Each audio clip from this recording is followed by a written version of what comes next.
योग वासिष्ठ निर्वाण प्रकरण के अंतर्गत ईश्वर की महिमा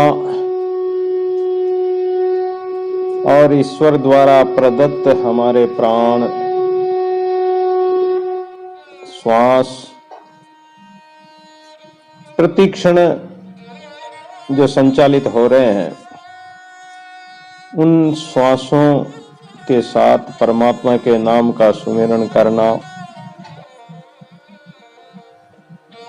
भगवान वशिष्ठ महाराज से पूछते हैं कि हे मुनीश्वर, जब कोई भी प्राणी अपने आप को भूल जाए, अपने स्वरूप का विस्मरण हो जाए, तो फिर क्या होता है? और ऐसा होता है, हम भूल गए और हम भूल जाते हैं अपने आप को ही, अपने स्वरूप को ही, कि हम कहाँ से आए, हमारा मालिक कौन है, हमें पता ही नहीं है। इस कारण हम काल के द्वारा हनते जाते हैं, मारे जाते हैं। काल कर्म के कारण हम दुखी होते हैं। अनात्मा में अहंकार प्रतीति के कारण दुख होता है। जैसे स्वप्न में पुरुष अपने आप को पर्वत से गिरता हुआ देखता है तो उसे डर लगता है, भय होता है, दुखी होता है। वो अपने आप को मरा हुआ देखता है। ऐसे स्वरूप के प्रभाव से अनात्म पदार्थों में अभिमान करने के कारण अपने आप को दुख प्राप्त होता है और जीव अपने आप को कष्ट में डाल देता है, दुखी देखता है। हे मुनीश्वर, शुद्ध चेतन तत्व में जो चित्त भाव हुआ, उस चित्त कला के कल्पना से ही ये जगत का कारण हुआ, उससे जगत हुआ। जैसे जैसे ये कल्पना चेतती है, ऐसे ऐसे जगत बनता गया, बढ़ता गया। छोटा बालक परिवार संसार में कुछ नहीं समझता, लेकिन जो जो बड़ा होता जाता है तो वो सब समझने लग जाता है कि अपना कौन, पराया कौन, कुटुंबी कौन। ऐसे ये जगत बढ़ता जाता है। ये चित्त जो जो बढ़ता है, संसार जगत के दुख भी बढ़ते जाते हैं। अब इस संसार का ऐसा कार्य है, किसको कहें, कौन सुने। हे मुनीश्वर, न वह चित्त है, न चेतन है, न चेतने वाली शक्ति है, न दृष्टा है, न दृश्य है, न दर्शन है। जैसे पत्थर में तेल नहीं होता है, पत्थर को पेलने से तेल थोड़ी निकलेगा। वह न कारण है, न कर्म है, न करण इंद्रिय है। जैसे चंद्रमा में समता नहीं होती, न मन है, न मानने योग्य दृश्य वस्तु है। जैसे आकाश में अंकुर नहीं होता है, न अहंकार है, न तू है, न दृश्य है। जैसे शंख को श्यामता नहीं होती है। हे मुनीश्वर, न नाना प्रकार से है, न अनाना है। जैसे अणु में सुमेरु नहीं होता है, छोटा सा कण हो, वो सुमेरु थोड़ी है, लेकिन बनता तो कण कण से ही। पर न शब्द का अर्थ है। जैसे मरुस्थल में कोई बेल फैलना चाहे तो फैलेगी कहां से? पानी नहीं है, सूखा मरुस्थल रेत है। इसी प्रकार ये संसार है। इसमें वस्तु अवस्तु कुछ भी संसार सत्य नहीं है। जैसे बर्फ में उष्णता नहीं होती है, गर्मी नहीं होती बर्फ में, ठंडा प्रतीत होता है, ठंडा लगता है। न शून्य है, न शून्य, न जड़ है, न चेतन है। जैसे सूर्यमंडल में अंधकार नहीं होता। हे मुनिवर, ये जो शब्द और अर्थ की जो कल्पनाएं हैं, जैसे अग्नि में शीतलता नहीं होती। तो केवल केवली भाव अद्वैत चिन्ह मात्र तत्व है, अर्थात जो एक केवल परमात्मा ही चिन्ह मात्र, यानी कण कण में, रोम रोम में, सब में, सर्वत्र वही है।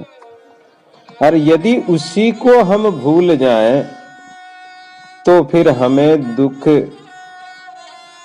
होगा ही होगा। जगत को असत्य जानकर अभाव अगर कर ले और आत्मा को सत्य जान ले तो सब अनर्थ दूर हो जाते हैं और परम आनंद प्रसन्नता प्राप्त हो जाती है, क्योंकि वो अपने स्वरूप को ही प्राप्त हो गया जो अनादि सिद्ध है। ये जीव और ब्रह्म एक ही है, अलग नहीं है, लेकिन जीव अपने आप को अलग मानने के कारण और संसार के साथ तादात्म्य करने के कारण ये अपने आप को अलग मानने लग गया, जबकि ये उसी का स्वरूप है। अनादि से उसी का स्वरूप होते हुए भी भूलने के कारण, विस्मरण होने करने के कारण अलग मान रहा है। और जब उसकी भावना होती है तब ये जो अलग द्वैत भावना हो गई थी ये मिट जाती है और अद्वैत भावना हो जाती है, एक स्वरूप रह जाता है। जब अनात्म भावना होती है तब उस स्वरूप को प्राप्त करना बड़ा कठिन है। यत्न बिना वह पाया भी नहीं जा सकता, क्योंकि आत्मा निर्विकल्प है, कोई कल्पना नहीं, कोई संकल्प विकल्प नहीं, कोई दिन रात नहीं, अद्वैत है, सबसे प्रतीत है। उसको अभ्यास के बिना कैसे प्राप्त किया जाए। आत्म तत्व परम स्वच्छ है, तेज का भी प्रकाशक है, सर्वगत निर्मल नित्य सदा उदित निर्मल शक्ति स्वरूप है, निर्विकार जिसमें कोई विकार है ही नहीं, निरंजन अंजन माया की जो कालिमा है उससे रहित है। वह गट गट पट में और वट वृक्ष इत्यादि सब में परमात्मा है। वो वानर में भी है तो दैत्य देवता में भी है, समुद्र में भी है तो हाथी में भी है, इत्यादि स्थावर जंगम रूप जितने जगत के पदार्थ है सब में एक आत्म तत्व में साक्षी रूप से होकर वह परमात्मा स्थित है। दीपकवत सबको प्रकाशित करता है। परमात्मा में किस पक्ष विपक्ष भी नहीं है, दीपक सबको प्रकाश देता है, उसी प्रकार परमात्मा का भी सब में प्रकाश है और सर्व क्रिया से अतीत है। सब कुछ करते हुए भी वो निराला अलग ही रह जाता है, निर्लेप रह जाता, रहे नियारा सब करे काम लिप्त न होई, आदि अंत भाने गड़े ऐसा समरस होयो, परमात्मा ऐसा समर्थ है और उससे सर्व कार्य सिद्धि होती है, सारे कार्य उन्हीं के द्वारा होते हैं, सर्व क्रिया संयुक्त भासता है और सर्व विकल्प से रहित भी जड़वत दिखाई देता है, परंतु परम चेतन है, सर्व चेतनों का सार चेतन है, निर्विकल्प परम सूक्ष्म है और अपने आप में किंचन होकर भासता है, यानी अपने आप में बिल्कुल निराकार, अपने आप में स्थित रहता है, अपने आधार पर रहता है, वो किसी के आश्रय नहीं रहता और अपने परमाद से रूप अवलोकन नमस्कार त्रिपुटी भासती है।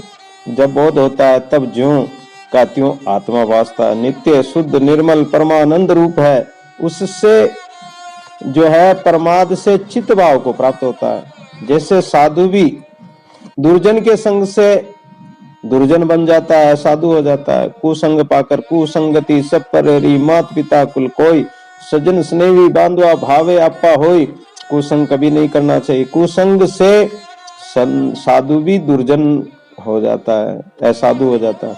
ऐसे अनात्मा के संग से इस जीव आत्मा को नीचता प्राप्त होती है।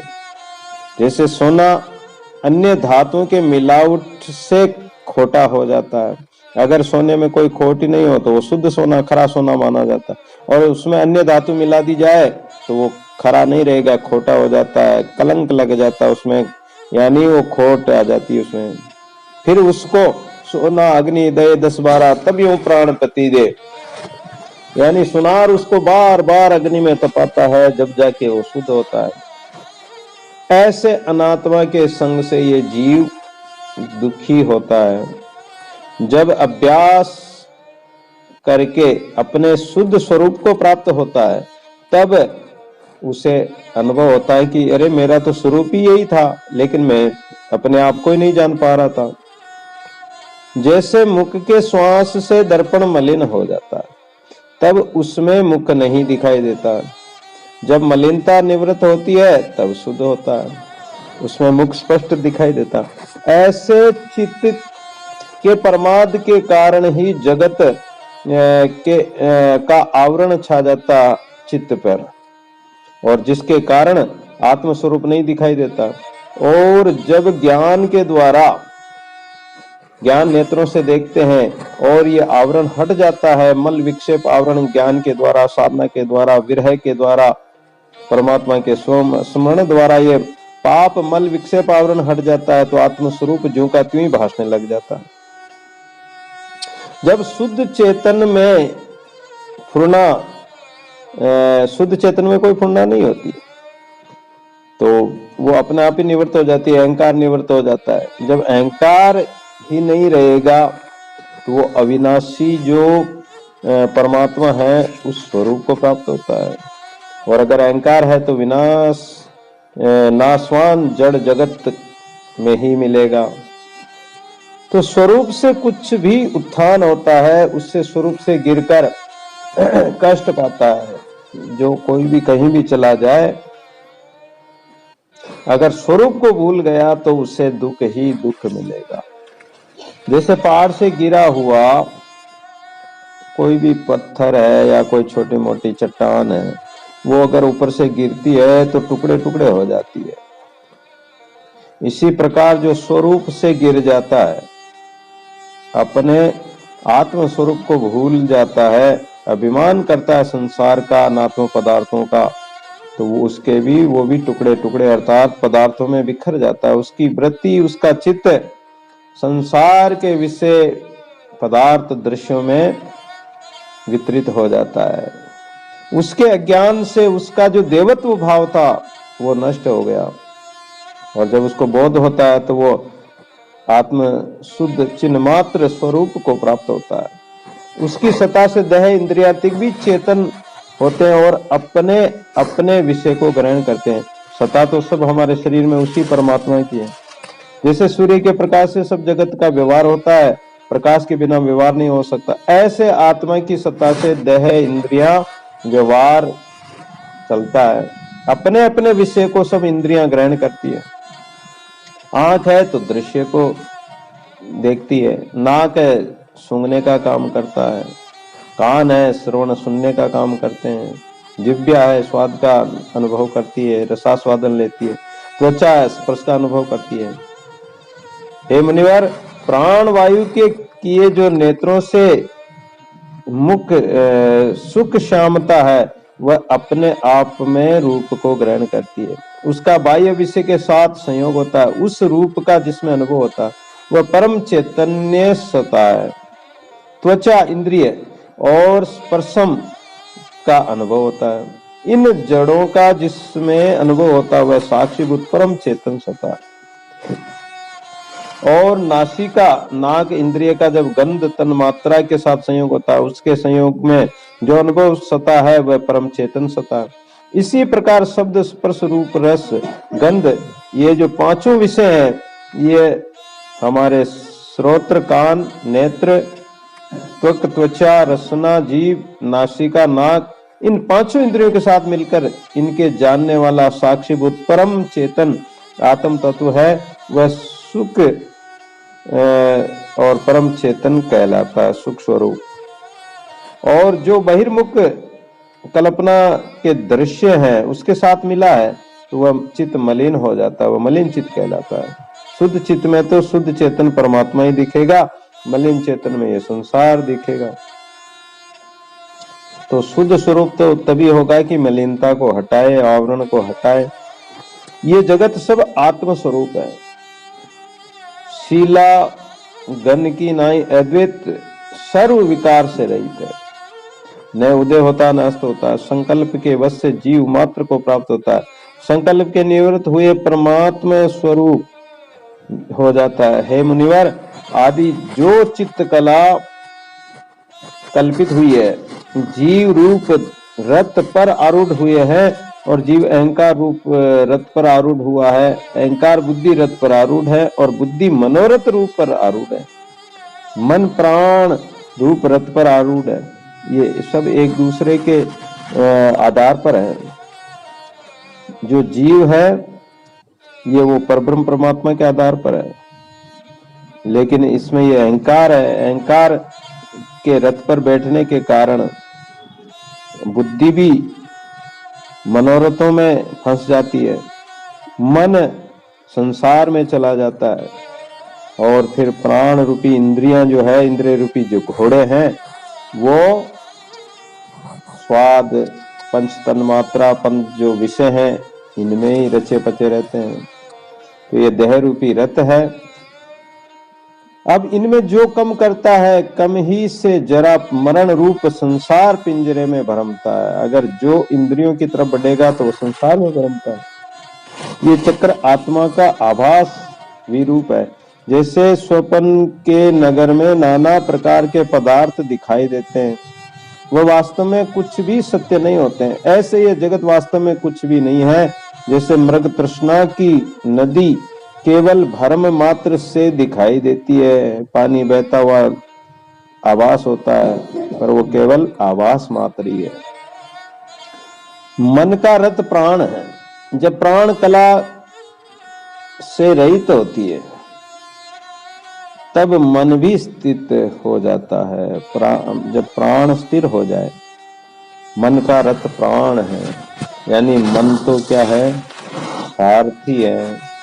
और जब ये सारथी होकर इस मन रूपी रथ को सही तरीके से चलाता है, इसमें इंद्रिय रूपी घोड़े सही चलते हैं, तो प्राण जो है ये प्राण भी स्थिर हो जाते हैं। और जब प्राण स्थिर होंगे तो मन भी कहां से चलेगा। जब घोड़े चल ही नहीं रहे, रथ खड़ा हो गया, तो फिर रथ चलेगा ही नहीं, तो सवार जो बैठा हुआ वो कैसे चलेगा, वो भी स्थिर ही रहेगा। ऐसे ये जो मन है ना, ये प्राण के साथ अगर लग जाए, हमारे जो श्वास चलते हैं इसके साथ लग जाए, प्राणों को अगर साधना के द्वारा, प्राणायाम के द्वारा स्थिर कर लिया जाए, तो ये भी मन स्थिर हो जाता है। प्राण के स्थिर हुए मन का मनन शांत हो जाता है। और जब प्राण कला कल्पित होती है, संकल्प विकल्प उठता है, तब मन का मनन भी चलता रहता है। प्राण कला स्थिर हुई तब मनन भी, यानी मन मनोरथ सब निवृत्त हो जाते हैं, शांत हो जाते हैं। जैसे प्रकाश के बिना पदार्थ नहीं भासते हैं, जैसे वायु के शांत हुए धूल उड़ने से रह जाती है। अगर हवा ही नहीं चल रही तो धूल, मिट्टी, कण इत्यादि कहां से उड़ेंगे। ऐसे प्राण के कल्पना से ही रहित अगर ये मन प्राण जो शांत हो जाए तो मन भी शांत हो जाता है। जहां पुष्प होते हैं वहां गंध अवश्य ही होगी, जहां अग्नि है वहां गर्मी भी होगी। ऐसे जहां प्राण स्वरूप परमात्मा सर्वत्र सब मिलेगा, यानी वहां मन भी होता है। जहां प्राण है वहां मन भी है, और हृदय में जो नाड़ी है उसमें प्राण चल रहे हैं, उससे मनन संकल्प विकल्प होता है। स्वच्छ रूप समित जड़ अजड़ सर्वत्र दिखाई देती है, और संवेदन प्राण कला में कल्पना होती है, संकल्प होता है।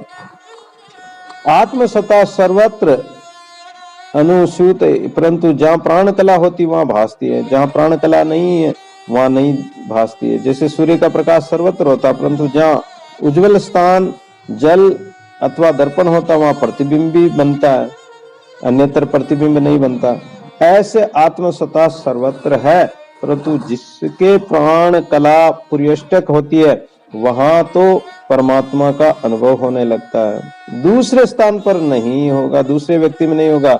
सब घट मेरा साइया, खाली घट नाही कोई, बलिहारी वहां घट की जहां घट प्रगट होई। जैसे दर्पण में मुख का प्रतिबिंब दिखाई देता है, लेकिन पत्थर में नहीं दिखाई देगा, शिला में नहीं दिखाई देगा। ऐसे पुर्यष्टक जो मन रूप है सबका कारण है। अहंकार बुद्धि इंद्रिय उसी के भेद हैं, जो आप ही से कल्पित, अपने आप से कल्पित है। सर्व दृश्य जो ये दिखाई देते हैं सब जाल उसी के द्वारा उदय होते हैं। अपर वस्तु कोई भी नहीं, उस परमात्मा के अलावा तो कोई है ही नहीं। ये भले प्रकार अनुभव किया, इसलिए मन ही देहादिक को प्रवृत्ति में डालता है। ये मन बड़ा चंचल है, ये शरीर को और दुखों में पटकता है, प्रवृत्ति में विषय वासना की वृत्ति में काम क्रोध आदि में ले जाता है। वह परम तत्व वस्तु उस ही में भासता है।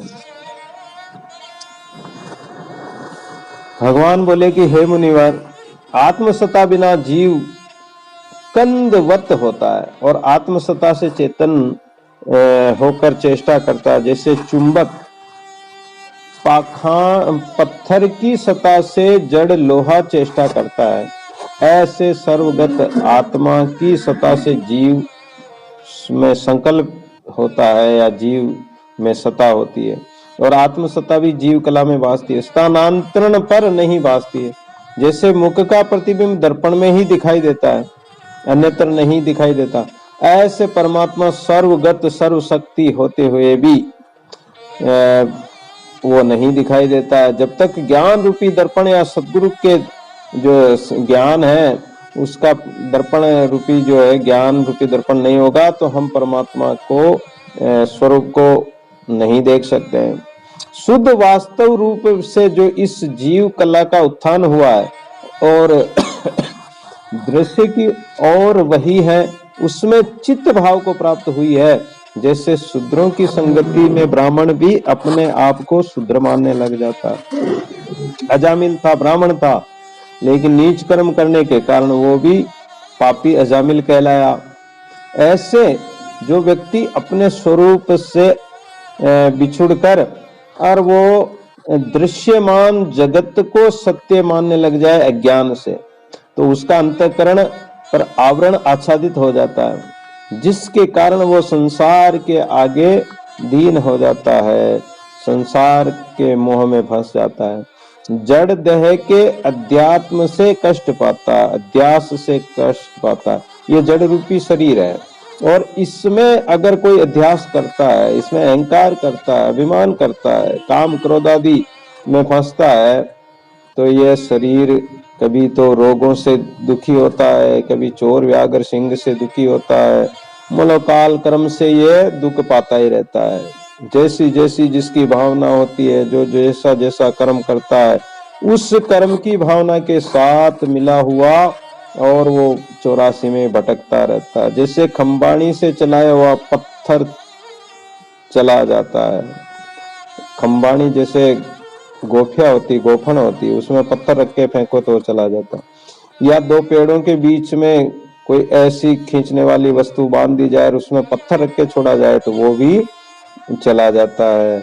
ऐसे ही कर्म वासना से प्रेरित जीव कर्मों के कारण, कर्मों के धक्के के कारण वो कभी 84 में जाता, कभी दुख पाता, कभी सुख पाता, कभी रोता, कभी हंसता, और इस प्रकार वो इस संसार में भटकता रहता है।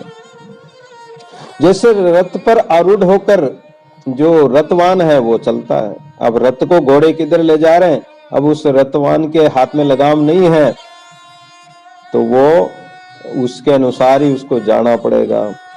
ऐसे आत्मा मन और प्राण कर्म को दृढ़ करके चलाता है। हे मुनिवर, चेतन ही जड़ दृश्य को अंगीकार करके जीवत्व भाव को प्राप्त होता है। मन प्राण रूप रथ पर चढ़कर पदार्थ की भावना से नाना प्रकार के भेद को प्राप्त हुए की तरह ये स्थित होता है। जैसे जल की तरंग भाव को प्राप्त होता है। अब जल तो समुद्र का है ही, अगर उसमें हवा चले तो फिर तरंगे उठती है, तो अलग अलग तरंगों को ही वो सत्य मानने लग जाता है, लेकिन तरंगे तो मिट जाती है। ऐसे संसार के दृश्य तो मिट जाते हैं। ऐसे चेतन जो है नाना प्रकार से अज्ञानी को भासता है। वो आत्म सत्ता को भूलने के कारण उसकी वृत्ति में संकल्प विकल्प इस संसार की सत्यता प्रतीत होने लगती है। जैसे सूर्य की सत्ता पाकर नेत्र रूप को ग्रहण करते हैं। हमारी जो नेत्र आंखें हैं ये दृश्यों को देखती है। अगर सूर्य का प्रकाश नहीं हो तो फिर कैसे देखेंगे। ऐसे परमात्मा की सत्ता पाकर जीव वृत्ति में कल्पित होता है। परमात्मा चित्त तत्व में जो तत्व है उससे पूर्ण मात्र जीवता है। जैसे घर में दीपक होता है तब प्रकाश होता है, दीपक बिना प्रकाश नहीं हो सकता। अपने स्वरूप को भुलाकर जीव दृश्य की ओर लगा है, इसलिए आदि व्याधियों से दुखी होता है। जैसे कमल डांडी के साथ लगता है तब भंवरे आकर उसमें स्थित होते हैं, ऐसे जब जीव दृश्य की ओर लगता है तब दुख रूपी भंवरे उसमें आकर बैठते हैं, उससे जीव दुखी हो जाता है। जैसे जल तरंग भाव को प्राप्त होता है, जैसे जीव अपनी क्रिया से आप बंधन में आता है, इसको कोई नहीं बांधता लेकिन ये खुद ही बंध जाता है। जैसे बालक अपनी परछाई को देखकर और अज्ञानता के कारण वो दुख पाता है कि इसमें तो कोई बेताल है मटके में, लेकिन उसका ही स्वरूप दिखाई दे, उसी का चेहरा है, लेकिन वो जानता नहीं, इस कारण से उसको दुख होता है। ऐसे ही अपने स्वरूप के प्रमाद से आप ही दुख पाता है और दीनता को प्राप्त होता है। हे मुनीश्वर, चित्त शक्ति सर्वगत अपना आप है, उसकी अभावना से दीनता को प्राप्त होता है। जैसे सूर्य बादल से आच्छादित हो जाता है, ऐसे मूढ़ता से आत्मा का आवरण हुआ है। जब प्राणों का अभ्यास करे तब जो जड़ता है वो निवृत्त हो जाती है। अपना आप आत्म स्मरण हो आता है। जिनकी वासना नष्ट हो गई, जिनका चित्त निर्मल हो गया, हृदय से वासना खत्म हो चुकी, वह स्थिर होकर एक रूप हो जाती है। तब जीव जीवन मुक्त हो जाता है और चिर पर्यंत जीवित रहता है। हृदय कमल में प्राणों को रोककर शांति को प्राप्त होता है। जैसे काष्ठ लोक होता है, ऐसे ही देह गिर पड़ता है। लकड़ी होती है, पेड़ होता है और सूख जाता है, और काष्ठ जो है लकड़ी धीरे धीरे गलने लग जाती है। पेड़ भी चाहे कितना ही बड़ा पेड़ हो, धीरे धीरे वो गिर जाता है और फिर गिरकर कहाँ जाता है? मिट्टी में ही मिल जाता है। इसी प्रकार ये शरीर, ये संसार, ये कहाँ होंगे? ये आकाश में लीन हो जाती है। जैसे आकाश में पवन लीन होता है, ऐसे उसका जो मन है पूरी अष्टका वहां ही लीन हो जाती है। हे मुनीश्वर, जिसकी वासना इस प्रकार जो लीन हो जाए तो वो परमात्मा स्वरूप ही है। और अगर जिसकी शुद्ध नहीं हुई वासना, तो मृत्यु काल में उनकी पूरी अष्टका आकाश में स्थित होती है और उसके अनंतर फिर कल्पित हो जाती है। वासना के अनुसार स्वर्ग में चला जाए, चाहे कहीं भी चला जाए, तो वापिस उसको आना पड़ता है। जब तब करनी कर गए स्वर्ग पहुंचे जाए, दादू मन की वासना नरक पड़े फिर आए। तो वासना के अनुसार स्वर्ग नरक को देखेगा, वहां जाना पड़ेगा। जब शरीर मन पवन से रहित हुआ तब शून्य रूप हो जाता है। जब मन पवन से रहित हो जाए, यानी मन और प्राण ये शांत हो जाए, प्राण धीरे धीरे श्वास की क्रिया को अगर शांत धीरे सूक्ष्म कर लो तो मन भी सूक्ष्म हो जाएगा, शून्य रूप हो जाएगा। और जब शून्य हो जाएगा तो फिर इसको कौन पकड़ेगा, कौन ले जाएगा?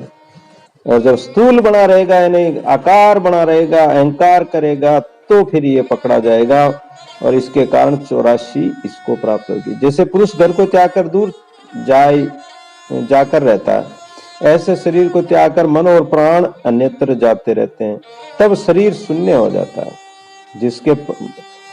जिसका मन भी चला गया, प्राण भी चला गया, तो शरीर क्या मुर्दा हो जाता, शून्य हो जाता है।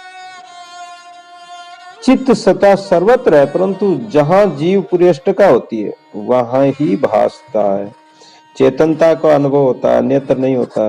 हे मुनीश्वर, जब ये शरीर को त्यागता है तब पंच तन मात्रा को ग्रहण करके संग ले जाता है। जहां इसकी वासना होती है वहां जाकर प्राप्त होता है।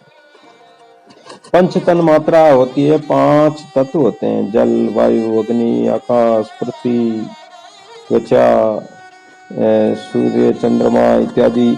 और ये जो 5 तत्व है, इन 5 तत्वों के 5 विषय होते हैं, पंच तन मात्रा। तो ये विषय को ग्रहण करने के कारण, शब्द, स्पर्श, रूप, रस, इनको ग्रहण करने के कारण ही, इनका संग करने के कारण ही, इनकी वासना होने के कारण ही इसको फिर जन्म लेना पड़ता है। और ये जब तब प्रथम इसका अंतवाक शरीर होता है, पुनः दृश्य के दृढ़ अभ्यास से स्थूल भाव को प्राप्त हो जाता है। अंतवाहकता विस्मरण हो जाती है। जैसे स्वप्न भ्रम से स्थूल आकार देखता है स्वप्न में कि मैं जैसे यानी अभी जागृत अवस्था में अपन ये कठोर शरीर देखते हैं, स्थूल उसको कहते हैं कि हमारा 5 तत्वों का शरीर बना हुआ आकार दिखाई देता, कठोर है, हाथ लगाओ तो पकड़ में आएगा, भाई ये हाथ है, पैर है, शरीर है। तो ये जो आकार को सपने में देखता है, लेकिन सपने में तो सूक्ष्म आकार दिखाई देता है, पर वो सपने में जब देखते हैं होता तो सूक्ष्म है वो, लेकिन हमको कैसा भासता है कि हम तो वास्तव में ही जैसे हमें कोई मार रहा है, पीट रहा है, और हम दुखी होते हैं। तब अपने साथ स्थूल आकार देखता है, स्थूल नहीं होते हुए वो स्थूल आकार को देखता है। स्थूल देह में अहंग प्रतीति करता है, उससे मिलकर क्रिया करता है, तब असत्य को सत्य जानता है और सत्य को असत्य जानता है। सत्य परमात्मा उसको तो वो जान ही नहीं रहा, असत्य संसार है, झूठा संसार है, इसको सत्य माना। इस प्रकार भ्रम को प्राप्त होता है। जब सर्वगत चिदंश से जीव मन होता है तब जगत भाव को प्राप्त होता है। जब देह से पुरेष्टका निकलती है तब आकाश में जाकर लीन हो जाती है, तब देह कल्पना से रहित हो जाता है, क्योंकि जब मन प्राण सूक्ष्म हो गए तो फिर कल्पना कहां से रहेगी। उसको मृतक कहते हैं, वो शून्य हो जाता है, देह शून्य हो जाती है, शांत हो जाती है, उसके मन प्राण ही चले गए, प्राण ही निकल गए तो फिर क्या रहेगा। अपने स्वरूप शक्ति को विस्मरण करके ये शरीर जर्जरी भाव को प्राप्त होता है। जब जीव शक्ति हृदय कमल में मूर्छित होती है, प्राण रोके जाते हैं, तब ये मृतक होता है, फिर जन्म लेता है, फिर मर जाता है, फिर उत्पन्न होता है। ये जन्म मन का आवागमन मिटता ही नहीं है। जैसे वृक्ष के साथ पत्ते लगते हैं, और जब समय आता है तो सब पत्ते गिर जाते हैं, और जब बसंत काल आता तो फिर प्रकट हो जाते हैं, तो फिर नए लगते हैं। ऐसे ये जीव शरीर को धारण करता है, वह शरीर नष्ट हो जाता है तो फिर दूसरा धारण कर लेता है, वह भी नष्ट हो जाता है। वृक्ष के पत्तों की तरह कहीं सूखे तो कहीं नए पत्र बदलते रहते हैं। इसी प्रकार ये संसार में कोई जन्म रहा है, कोई मर रहा है, कोई उत्पन्न हो रहा है, किसी का नाश हो रहा है। जब पत्ते, पेड़ के पत्ते उतरते हैं, गिरते हैं, सारे गिर जाते हैं, तो उसका कोई शोक करता है क्या? नहीं करता। तो फिर ये संसार में पत्तों की तरह ये जीव आ रहा हो जा रहा, कोई जन्म रहा, कोई मर रहा, तो उसमें शोक करना व्यर्थ है, दुखी होना व्यर्थ है। हे मुनीश्वर, चेतन स्वरूप समुद्र में शरीर रूप तरंग बुदबुदे अनेक पैदा होते हैं। इस संसार समुद्र में अनेक तरंगे और बुलबुले पैदा होते हैं, जीव पैदा होते हैं और नष्ट हो जाते हैं। उनका शोक करना, उनके लिए दुखी होना ये व्यर्थ है। जैसे दर्पण में अनेक पदार्थों का प्रतिबिंब होता है, कांच के अंदर सारे संसार को देख लो, जिधर कांच को घुमाओगे, जिधर कांच का मुख होगा उधर ही के सारे पदार्थ उसमें दिखाई देते हैं। अब जो पदार्थ उस कांच में दिखाई दिए और उस कांच को साइड में कर लो तो वो दृश्य नहीं दिखाई देंगे, और अब जब नहीं दिखे तो हम दुखी हो जाएंगे कि वो दृश्य कहाँ गए। अरे तो कांच को उधर ही घुमा लो, जो अपने आप ही दिख जाएगा। तो उसके लिए दुखी होना ये व्यर्थता है, ज्ञानता है। ऐसे चेतन में अनेक पदार्थ हैं। चेतन निर्मल आकाश की तरह विस्तीर्ण रूप है, उसमें जो पदार्थ कल्पित होते हैं वो अनन्य रूप है। विधि शरीर भी वही रूप है, लेकिन वो व्यर्थी है, उसका कोई लेना देना नहीं है। वशिष्ठ जी महाराज कहते हैं कि हे भगवान, जो चेतन तत्व परमात्मा पुरुष है वह अनंत है, उसको ये द्वैत कहां से प्राप्त हुआ है?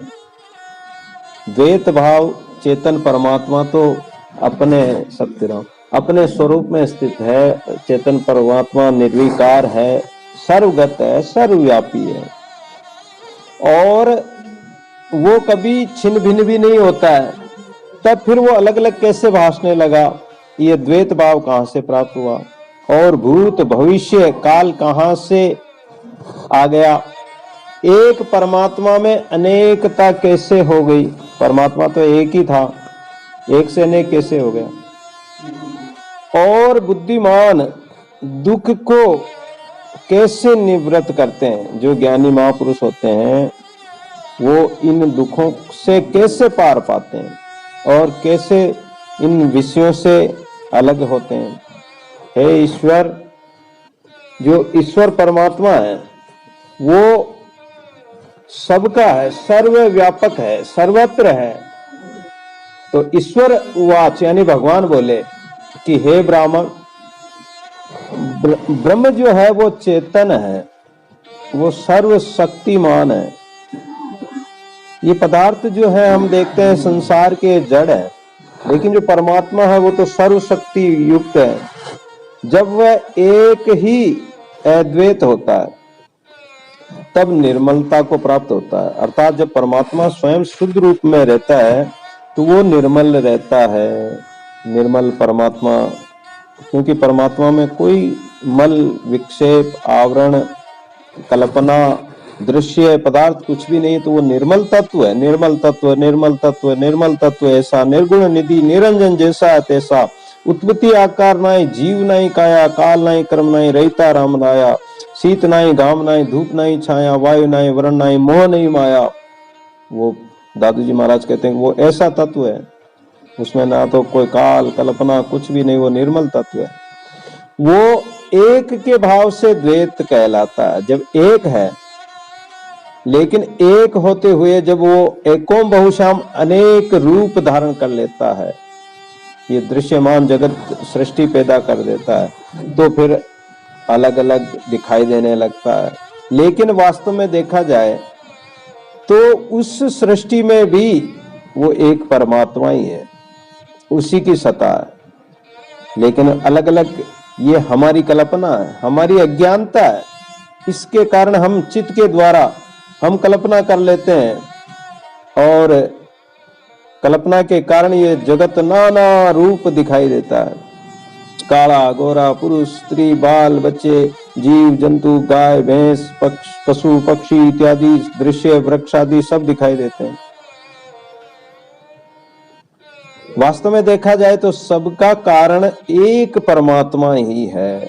जैसे वृक्ष कितना लंबा चौड़ा होता है, उसमें कितनी शाखाएं होती है और शाखाओं में फिर टहनियां होती है, फिर पत्ते होते हैं, फल फूल लगते हैं।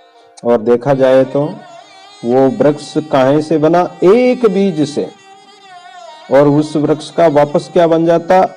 एक बीज बन जाता है।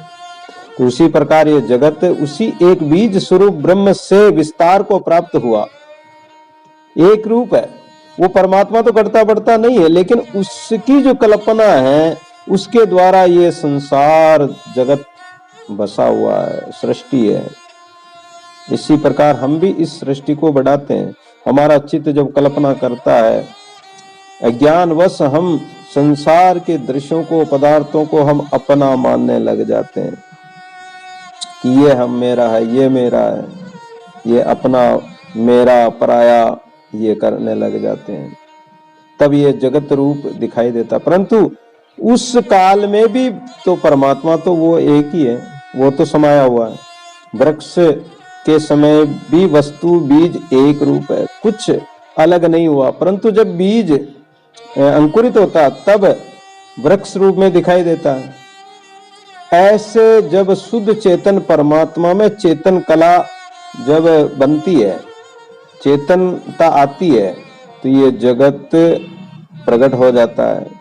ये जो कारण कार्य विकार रूप जगत दिखाई देता है वह सम्यक दृष्टि से दिखाई देता है। सम्यक यानी ज्ञान नहीं होने के कारण ये दिखाई देता है। जल में अनेक तरंगे पैदा होती है, पर वास्तव में देखा जाए तो तरंगों में भी जल है, और जो जल तो जल रूप है ही, तरंगे कोई अलग नहीं है। इसी प्रकार ये संसार क्या तरंगे हैं, ये तरंगे अलग नहीं मानी जा सकती है, उसी का रूप है। लेकिन हम अज्ञानवश इनको भी अलग मान रहे हैं। जैसे खरगोश के सींग नहीं होते हैं, जैसे जल में द्वैत तरंग कल्पना मात्र है, अज्ञान से दिखाई देती, ऐसे आत्मा में अज्ञान के कारण ये जगत को हम सत्य मान लेते हैं। ऐसे फुरने से आत्म तत्व जगत रूप दिखाई देता है, वास्तव में कुछ भी नहीं है। जैसे चेतन रूप बल्ली, बेल, लता फैलती है, उसमें पत्र, फूल, फल एक ही रूप है। कोई भी बेल फैले, उस बेल में पत्ते भी वही है, पत्तों में रस भी वही है, फलों में, फूलों में, सब में रस, वो एक ही रस जाता है। एक बेल अनेक रूप होकर दिखाई देती। ऐसे एक ही चेतन परमात्मा अलग अलग देश में अलग अलग रूप, वृक्ष आदि, देश, काल, क्रिया, ये अलग अलग दिखाई देते हैं, अलग अलग पदार्थ दिखाई देते हैं। पर वास्तव में अगर विचार किया जाए तो वो चेतन सत्ता परमात्मा, वो ब्रह्म है, वही पर ब्रह्म परमात्मा है, वही चेतन सत्ता है। वो द्वैत अद्वैत किसी भी नाम से उसको पुकार लो। परमात्मा के अनेक नाम है। दादू सृजनहार के कहते नाम अनंत, चित आवेशो लीजियो साधु सुमरे संत। परमात्मा के नाम तो अनेक है, बस उन नामों में से किसी एक नाम को भी पकड़ लो तो भी परमात्मा का स्वरूप का अनुभव हो जाएगा, दर्शन हो जाएगा। वो परमात्मा निर्विकल्प है, कोई कल्पना नहीं, निर्विषय है। जो सांसारिक विषय हैं या इंद्रियों के विषय हैं उनसे रहित वो परमात्मा, उनमें कोई विषय नहीं है। वो चेतन तत्व सर्वरूप है, सब जीवों में वो वहीं बोल रहा है, वहीं देखता है, वहीं सुनता है, वहीं स्पर्श का अनुभव करता है और वहीं खाता है। और उसी की सत्ता से हमारी आंखें खुलती है, हमारे अंदर खून का संचरण हो रहा है, शरीर में चेतनता है, उसी से हम बोलते चालते हैं। अगर उसकी सत्ता चली जाए तो जीव राम नाम सत हो जाता है। तो ये अनेक प्रकार के जीव को शरीर में संकल्प होते हैं, उसमें अहमपना आता है, तब आदि भौतिक होकर भासता है। उसमें सत्यता दृढ़ हो जाती है, तब वही आदि भौतिक होकर भासता है। उसमें सत्यता दृढ़ हो जाती है, उसकी सत्यता से राग द्वेष से क्षोभवान दुखी होता है। जब काक ताली ये वत अक्षमात हृदय में विचार उत्पन्न होता है, तब संकल्प रूप आवरण दूर हो जाता है। आवरण को ही तो हटाना है, आवरण को, राग द्वेष को हटाना है। आवरण यही तो है, मोह ममता का जो आवरण है, इसी को तो हटाना है। और जब ये हट जाए, जैसे कांच के ऊपर धूल आ जाए तो शीशे में हम अपना चेहरा नहीं देख पाते हैं, क्योंकि मिट्टी का आवरण आ रहा है उस पर। या कोई पर्दा डाल दो तो भी हमारा चेहरा नहीं देख पाएंगे। और जब उस आवरण को, पर्दे को हटा दें, आवरण को, मल विक्षेप के आवरण को, मोह माया के आवरण को हटा दें, तो अपना स्वरूप ही रह जाएगा कि न तो शरीर है, न संसार है, न संसार के संबंध है, न संसार के कुटुंबी मेरे हैं, न मैं इनका हूं। तो फिर क्या रहेगा? शुद्ध स्वरूप बच जाएगा। जो न कहते कहते कि ये भी नहीं है, ये भी मैं नहीं हूं, ये भी मैं नहीं हूं, तो फिर तुम कौन हो? कि जो तू बोल रहा है वही हूं मैं। तो बोलने वाला परमात्मा ही है, देखने वाला भी वही, सब में वो एक परमात्मा ही सब कार्य कर रहा है। और आत्म भावना से जो इस प्रकार जुड़ जाता है, तब ये जगत का जो भ्रम है, ये जगत के विषय हैं, ये सब निवृत्त हो जाते हैं। फिर केवल आत्मा ही भासने लग जाती है। तो हे मुनीश्वर, परमार्थ से द्वैत है ही नहीं। जब ज्ञान होता ना, तब द्वैत भावना सब मिट जाती है, संकल्प विकल्प सब मट जाते हैं, खत्म हो जाते हैं, अभाव हो जाता है। जैसे गंधर्व नगर कहते हैं, कोहरा आता है, कोहरा छाया रहता है बादलों की तरह। उस कोहरे में क्या, कुछ भी नहीं है। कोई वहां कोई देवता कोई बैठे थोड़ी है वहां, लेकिन उनको गंधर्व नगर कहते हैं। देखा जाए तो उसमें कुछ भी नहीं है। संकल्प के अभाव में इनका भी अभाव हो जाता है। जब संकल्प ही मिट जाएगा तो कोई कल्पना होगी नहीं, और जब कोई कल्पना ही नहीं होगी, किसी की चिंता या कोई मनोरथ, कोई इच्छा होगी नहीं, तो क्लेश भी नहीं होगा। क्लेश कब होता, दुख कब होता? कि जब इच्छा बढ़ती है, और इच्छा होती है कि मेरे पास धन नहीं तो धन आ जाए। अब धन का अभाव हो गया, अभाव मान लिया, अभी तक तो सुखी था, और अगर मान ले कि मेरे पास धन नहीं है, मेरे पास ये नहीं वो नहीं, अब वो नहीं होने, केवल संकल्प हुआ कि मेरे पास वो चीज नहीं है, वो वस्तु नहीं है, वो पदार्थ नहीं, बस वो उसके पास क्लेश चालू हो गया, दुख चालू हो गया, अभाव का दुख चालू हो गया कि मेरे पास वो वस्तु नहीं है तो मेरा तो जीना ही नहीं है, मेरा तो मरण हो गया। तो ये जगत में अज्ञानी प्राणी अपने दुख को अपने आप खुद ही लाते हैं, खुद ही संकल्प करते हैं, खुद ही दुखी होते हैं, संकल्प के दुखी होता है। इस संकल्प में मात्र की इच्छा त्याग दो, इसमें क्या कंजूसपना करना है, इसको त्यागने में इच्छाओं का ही त्याग कर दो। और जो स्वप्न में जो सुख दिखाई देता है, सुख भोगता है, वह सुख वास्तव में सुख नहीं है, भ्रम मात्र है। इसी प्रकार जागृत अवस्था में हम किसी वस्तु, व्यक्ति, पदार्थ से सुख मानते हैं कि हमें परिवार से सुख मिलेगा, धन से सुख मिलेगा, तो तुम्हारा भ्रम मात्र है। इसी के कारण तुम्हें दीन होना पड़ता है। और अगर इसको त्याग दो तो फिर तुम शांत रूप हो जाओगे, परम आनंद मगन हो जाओगे और उच्च पद पर आसीन हो जाओगे, विराजमान हो जाओगे। जिस पुरुष ने विवेक रूप वायु से संकल्प विकल्प रूपी इस मल यानी पाप आवरण को हटा दिया है, संकल्प विकल्प जिसका शांत हो गया, तो उसके त्यागते ही वह सता मात्र परमानंद स्वरूप को प्राप्त हो जाता है, जो सर्वशक्तिमान है। तो इस संकल्प रूप लकड़ी, तृष्णा रूप घी के योग से जन्म परंपरा रूप अग्नि को ये जीव बढ़ाता जाता है। संकल्प की लकड़ी देते जाओ चूल्हे में तो अग्नि बुझेगी क्या? नहीं बुझेगी, वो तो बढ़ती जाएगी। उसमें तृष्णा रूपी घी और डालते जाओ, घी डालते जाओगे तो कभी नहीं बुझेगी। बुझे न अग्नि बहु गीते, तुलसीदास जी महाराज भी कहते हैं कि अगर घी डालते जाओगे तो अग्नि कभी नहीं बुझेगी। ऐसे ही वासना है, तृष्णा है, और ये संकल्प रूपी लकड़ी लगाते जाओगे अर्थात मोह ममता बढ़ाते जाओगे तो ये वासना कभी, संकल्प विकल्प कभी मिटेंगे नहीं। और ये जीव क्या करता है? वही काम करता, बढ़ाता जाता है। इन बुरे कामों के कारण ही, पाप कर्मों के कारण ही पुण्य खत्म हो जाता है। और पुण्य खत्म हो जाता है फिर इसका धीरे धीरे इसका शरीर भी झरझर हो जाता है और ये यानी मृत्यु को प्राप्त हो जाता है। तो ये संकल्प को ही रोकना है। संकल्प क्या है? वायु के तिनके के समान है। और जब तूफान आता है या हवा चलती, गर्मी में हम देखते हैं कि तूफान आते ही रहते हैं और उसमें आकाश में तिनके उड़ जाते हैं, घास फूस के तिनके हल्के होते हैं, उड़ जाते हैं। उसी प्रकार संकल्प रूपी तूफान में ये जीव भटकता रहता है। तृष्णा रूपी करंजुए की बेल को संकल्प जल से सींचता है। करंजा कांटेदार होता पेड़, कांटेदार पेड़ को करंजा बोलते हैं।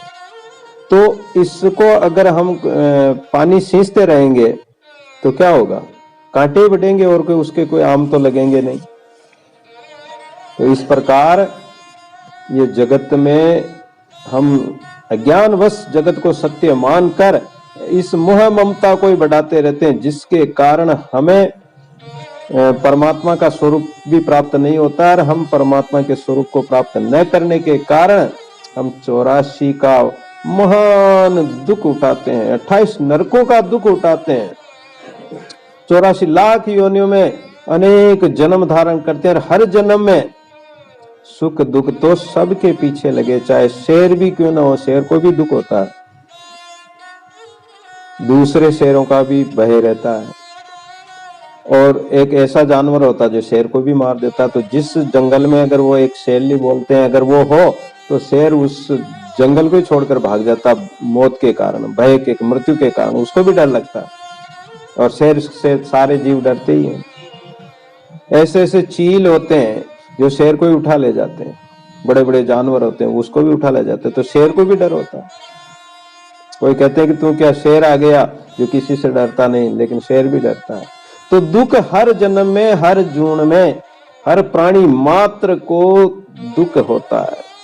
किसी को तन का दुख, किसी को मन का दुख, किसी को धन का दुख, किसी को संसार का, संपत्ति का, संतान का। अनेक प्रकार के दुखों से ये जीव दुखी रहता है और दुख प्राप्त करते करते दुखों में मर जाता है और वासनावश फिर 84 में फिर जन्म लेता है और फिर मरता है। हर जन्म में जन्मना, मरना, रोना धोना, लड़ाई झगड़े, मार काट, ये जीव हिंसा इत्यादि पाप कर्म होते ही रहते हैं। अब कि ये मनुष्य जन्म प्राप्त हुआ है, इस मनुष्य जन्म को पाकर पाई अमोलक दे नर क्यों ने विचार करे दिल अंदर, कामौ क्रोधौ लोभौ मोहौ लूटत है दसों दिशि द्वंदर। तो अब वंचित है सुर लोकई काल उपाय परे सुपुरंदर, छोड़ सुबुद्धि हृदय, छोड़ कुबुद्धि सुबुद्धि हृदय धर, आत्म राम भजे क्यों न सुंदर। सुंदर दास जी महाराज कहते हैं कि आत्म स्वरूप परमात्मा का भजन कर लो, राम का भजन कर लो, ताकि हमारा मनुष्य जन्म सार्थक हो जाए।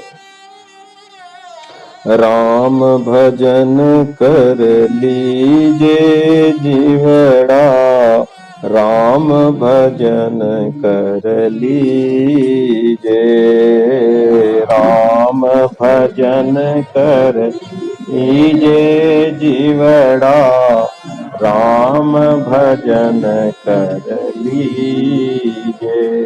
साहिब लेखा मांगेगा रे, उतर कैसे दीजे। साहिब लेखा मांगेगा रे, उतर के